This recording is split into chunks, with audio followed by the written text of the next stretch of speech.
Hey guys, and welcome back to the Interceptor. So today we are back with war number 2 of season 22, and we are up against New Avengers or 211.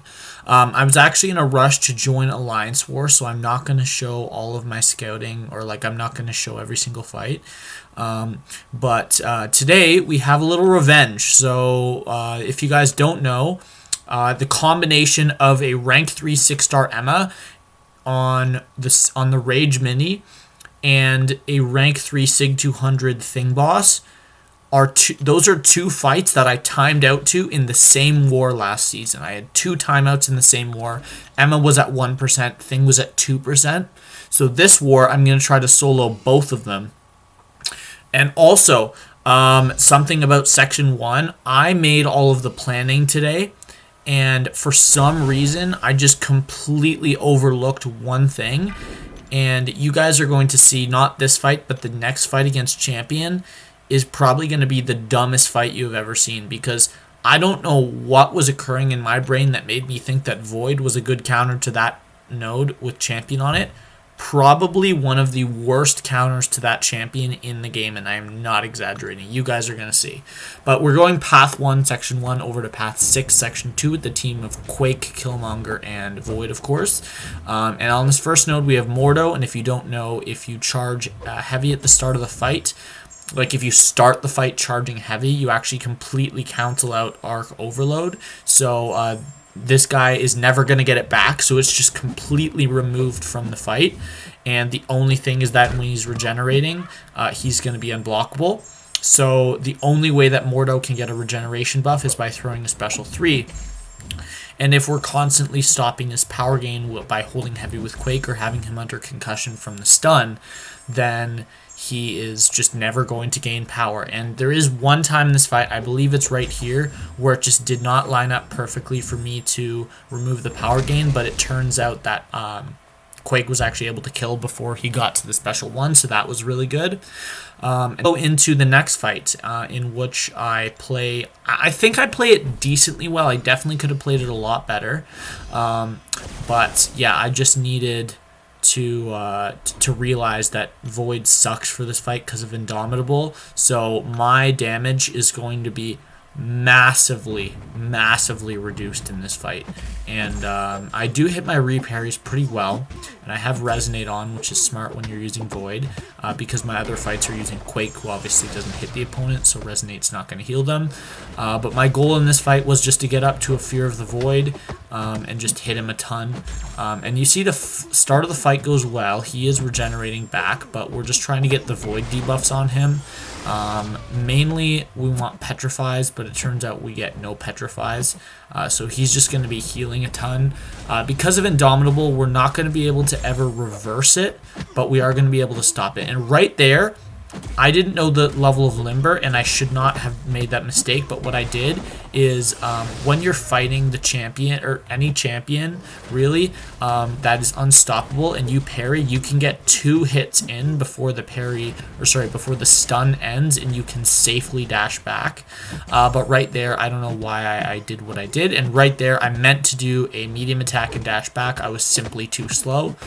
So it's not that I didn't play this fight bad, I just completely overlooked a few things that we still have yet to see. So right now I'm stuck in the corner. He's unstoppable, and he's going to start chucking heavies. I'm going to do the best I can to block them, but at this point I know this is going to be a horrible fight. So we get Fear of the Void up right here, which is, I guess, something, but I'm able to counter this, and I get parried. I could have countered it if I went a little faster, but that's alright. And now he is unstoppable again. Luckily, he's not regenerating. He's degenerating a bit, but I just can't predict these heavies in the corner properly, and I threw an L1 into his block. Luckily, Void has one of the biggest health pools in the game, so I'm able to survive this. But this is just a horrible counter to this node. And in addition to that, I played it horribly. But this guy is luckily going to go down right here. I was so happy I did not die to that fight. And then we'll go up to the next fight. So the next fight is going to 70 and 18. I took 18 hits, and Void's still at 40%. And then we'll go up to this Juggernaut, and we're going to use Quake here. The node from the path 2 is actually Power Focus 1, which does absolutely nothing when you're quaking. Now this guy is going to be defensive, but Quake also bypasses this node with the Furies because she never connects with hits. So we're just going to play this parry style once we're in the corner, and nothing else to worry about really. So it looks like it's going to take 5 Quake cycles. Maybe 4, but probably 5. I do think I mess up my quaking one time here. I can't be certain though. I don't remember for sure. But I definitely... I was in a rush because at the time I'm finishing this last fight, I work in 9 minutes and I'm still sitting in my car waiting to leave. And my work is 6 minutes away, so I barely got to work on time. I think I clocked in like a minute late, which was not great, but that's alright, because it was not a big deal. I was just really rushed for all these fights. We get it down there. I'm super happy. I'm like, okay, time to leave. So as soon as this loads out, we're gonna end this recording and go to section 2. So on section 2, we have a rank 3 6-star Iron Man Infinity War on the first rage node. So I did take both rage nodes, and both times I'm actually going to completely take off my attack mastery tree. So for this fight with Void, if you compare the health pools, or sorry, the attack values of this one to my Void later on, you're going to see, or even earlier if you check the champion fight, you're going to see just how much lower it is. I think it's about 600 lower, so I'm going with an attack rating of 2100 rather than 2700. So the main focus of this is not to throw special ones, or not to have the second hit of the special one crit rather during Fear of the Void. So I think there's one point in this fight where I get 2 Fear of the Voids up and I'm a little scared, but other than that, it's going pretty well. So 30 seconds in, he's down to 88%, and I realized, okay, this fight's going to probably take about 2.5 minutes. I just have to let my debuffs do most of the work. This guy actually isn't defensive. I went into this fight thinking he was a defensive champion. He actually isn't, which doesn't make sense because literally at almost every single ability Iron Man Infinity War has is a defensive ability, but alright. And right here, I think I'm going to throw my L1, actually a huge mistake, just because my Fear of the Void was just about to activate, because I had my last debuff finishing from my timer and then Fear of the Void. So at this point right here, I could have had 1, maybe 2 more debuffs if I hadn't thrown that L1. But it's alright. You see in this fight, I'm going to be repairing and then only finishing combos with light attacks because I just really don't need it to activate Fury. And then right there, my special 2, 3790. Going into this fight, I calculated the rage cap, 3750. I hit over the rage cap by 40 damage. I was so mad because I knew 3750 was the cap going into this fight, and I just don't hit 3750, and then I hit 3790, and I was so mad. That only happens, by the way, if you crit with Fear of the Void up and he has no armor up. So at this point, he has 2 armor ups. I don't even care. I'm just going to let my debuffs kill him because I have Fear of the Void up. I have 2 debuffs. This guy's just draining pretty fast, and I'm going to end this fight at 98% health. Actually, 99 after that Killmonger healing. So I could not be happier about how that fight went. Of course, I would not have wanted that 1 rage stack to activate. I would have taken a little less damage on the block, but it's not a big deal.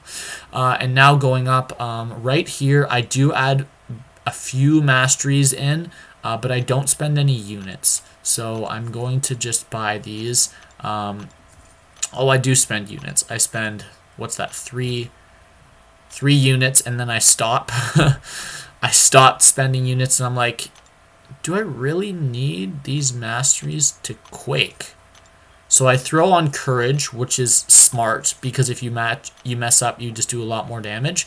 But the rest of the masteries, I realized I really don't need them for Quake fights, because right now I have 2 Quake fights, and these are the ones I was going to turn my attack masteries back on for, but Quake, like, I don't need it with Quake, because I'm just going to survive and it'll be slightly longer. But I don't want to completely have to take off my masteries again. So what I'm going to do is, after these 2 Quake fights, rather than remove an entire tree of attack, I'm just going to remove those 5 masteries I added back. And in hindsight, I didn't even have to waste those 3 units, or what, the 600 gold I spent total. But yeah, this is a textbook Quake fight. Whenever you see Longshot on this node, Magic can also do this fight, but Quake is by far the best, and I think I actually have 2 back-to-back perfect Quake fights here. So Longshot is just very easy to Quake. He has very normal, predictable movements. And this fight's actually going faster than I thought. I'm taking off about 9-10% with every cycle. So here we're at 60%. And we're going to take him right down to 47. Okay, so it's taking down about 13%, maybe 15% with all the ticks before and after. But yeah, this is a very... You guys can't even see the timer. It's completely covered by the sun there when I'm in the corner and when he's hitting into me. But yeah, I was not worried about this fight whatsoever. And I did heal my Quake up barely after the last fight, but also going into this fight, I was supposed to boost up for this fight and for the Magic fight. I completely forgot. I just went into this fight completely unboosted. I only have a health boost on here, but the fight only takes a minute and a half. And looking back at this moment, I decided, okay, I just realized I forgot to boost. Let's throw on some boost for this Magic. It's an 109k Magic. Horrible decision to throw on boosts here. Complete waste of boosts, but I have some in overflow, so I'm not too worried about that. I threw on the 20% health boost as well for that Iron Man Infinity War, but we're just going to throw in a 10% green boost and a 15% attack boost. And Magic on this node, she is going to have the protection the entire fight. And the linked node that comes from path 4 is going to be one where if I have 3 debuffs on me at any point, then she is going to be fully unblockable for the remainder of the fight until I remove all debuffs off. So of course, if I had gone into this fight with suicides, then when I get that armor up, that would have counted as the 3rd debuff, and then she would have been unblockable, which actually didn't pose a problem here. I think I am going to take like 1 blocked hit, but that 1 blocked hit would probably equated to maximum 1 combo being taken, and then my armor up my armor break that I have triggering willpower constantly, which is why I'm at a full yellow bar, is just going to completely counteract that. And I would have healed back to full because it's a long enough fight. Unless the parry's right at the end, but I'm not certain. So yeah, a Quaking is taking off about 7%, which means that with a 60% reduction, it would take off about 14 to 15. Actually, no, it would take off about 16 to 17, probably 17% would be my guess. But there is an exact answer, but I don't have time to calculate it right now.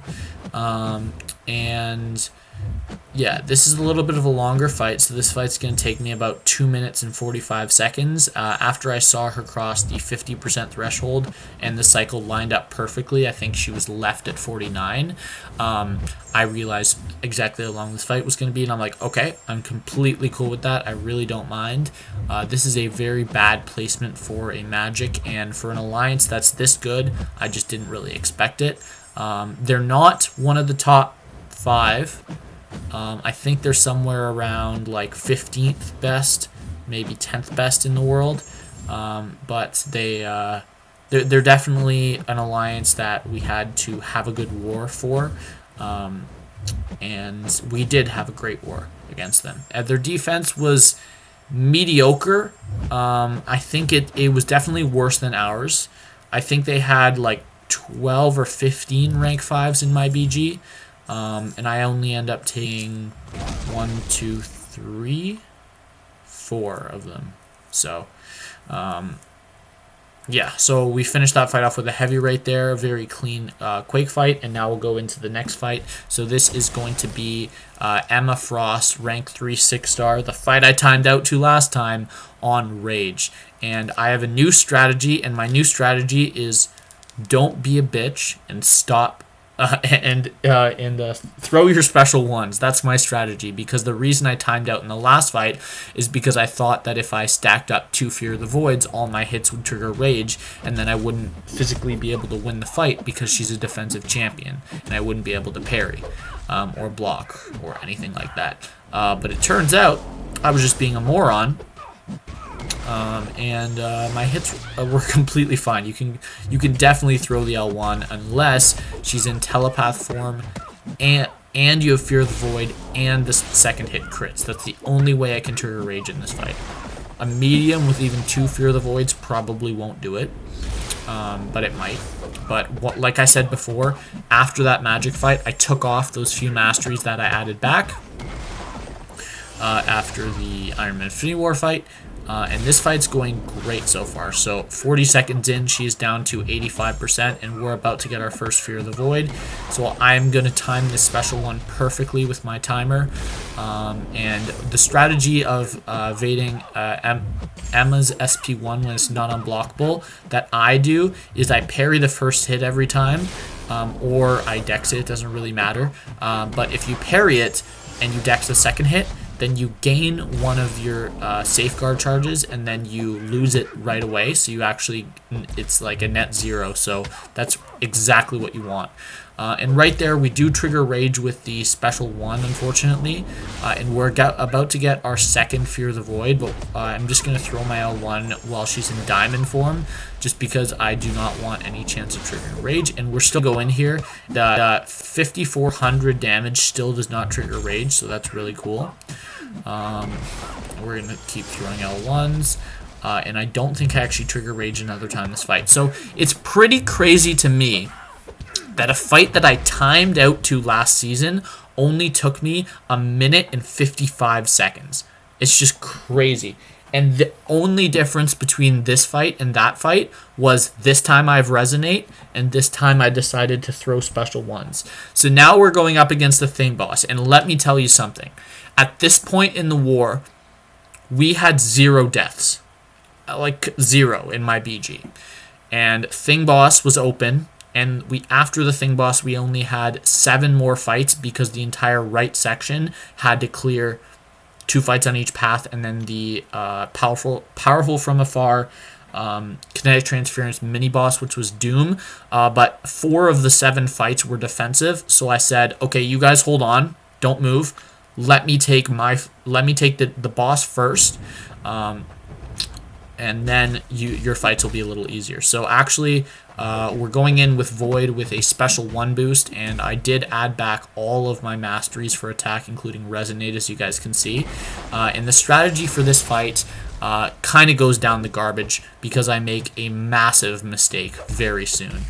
So I think it might be even right here. Yeah, right here. So let me just go back. I'll show you exactly what happened. So right here, I think... No, wait, it's this one. So I dash back, he dashes back, and what that tells me is, okay, now's the time to go hit into his block. So like he always does when he like I always do when he dashes back, I go forward to hit into his block. It did not line up properly, and he actually he came forward, so I intercepted him, and then that hit on him made him go unstoppable. So we're already stuck in the corner. This is not going amazing. But I still have a lot of hope. I've got a bunch of defensive charges because I've been hitting reparries this entire fight. But yeah, we're still stuck in the corner. A minute in, he's down to 85. That does mean we're on pace. That's on pace for about a 3-minute fight with Void's crazy damage ramp up. But right there, we're able to bait a heavy. If we hadn't been able to, and he'd thrown the special 1, I could have done medium and then hit into his block 4 times. He would have been at a special 1, but of course I would have preferred that not to happen. So right here, I'm going to hit him 1 time, or actually I hit him more than once, that's alright. And then we're able to push him back a little bit here with the block. We evade to the second dex, and at this point, that line right there on the floor is the halfway mark of the map, and I'm like, okay, he's back on his half of the map. That's something. So I had a nice intercept there. He's at 8, which means that a 5-hit combo and a special 1 is going to push him perfectly to his 15 rock stacks. So 2 minutes in, he's just about to cross the 50% threshold. I have 15 extra dex charges from parrying and reparrying. And right here, I'm back up against the wall again. And so I'm going to do medium, light, medium, right into a special 1. Perfect. Right there, bait an L1, but actually right here I get a hit into his block not once but twice for 4-hit combos. See, he's back right at the middle of the map, and right here I'm going to push him back to his own side, which is amazing. We're still doing well. But obviously, if I hadn't messed up at the start, I would still be at around 95% health, which would be amazing. But that's not actually the biggest deal. So he is at 30%. He's ticking down for about 1% per second. I realize, okay, all I gotta do is survive for 30 more seconds, and I win this fight. So I realize I'm so damn close. Last time I timed out with 2% health left, and at this point I'm probably going to win with about a minute and 40 left is my guess. So I do perfectly evade the L1, 4 dexes in the corner, which is pretty nice. And we just got to bait out 1 more heavy. We dex that last part, and this man goes down, and I am so happy because what that means is every single fight that's left is pretty early, or that is pretty easy. So that means that we are more than likely to get a deathless war in RPG, which would be the first time ever. So let's go see the results, see if we were able to clutch the 0 deaths. You guys will see. So as an alliance, we died a total of 8 times. It would have been about 5 or 6, but we actually stopped boosting at the very end. So I did get the 3rd MVP spot with 8 attacker kills. And as you see, attack bonus 165. I'm shaking the stats a bit. We did get a perfect war in BG1. So as the person who organized the war, that makes me super happy. Everyone was able to listen to me. Everyone performed excellent. And I could not be happier. We also got our personal record in deaths, which was 6. And then next war, I think we're taking on AGTG or Matrix. It's one of the two. We don't know for certain yet. But it's probably AGTG, and then we need to have just as good a war then. So of course the leaderboard has not been updated at this point, but we are going to be 2-0 on the season. I have 0 deaths, and I'm a 12 out of 12 for PSR, 100%. 6 averaging a war is only going to put me at around 72 attacker kills on the season, actually exactly 72. And last season I had 90. So, of course, I would like to increase that average quite significantly to about 8 fights a war is my goal on average. But yeah, that's going to be it for this one. I hope you guys enjoyed the video, and I'll see you back in the next video.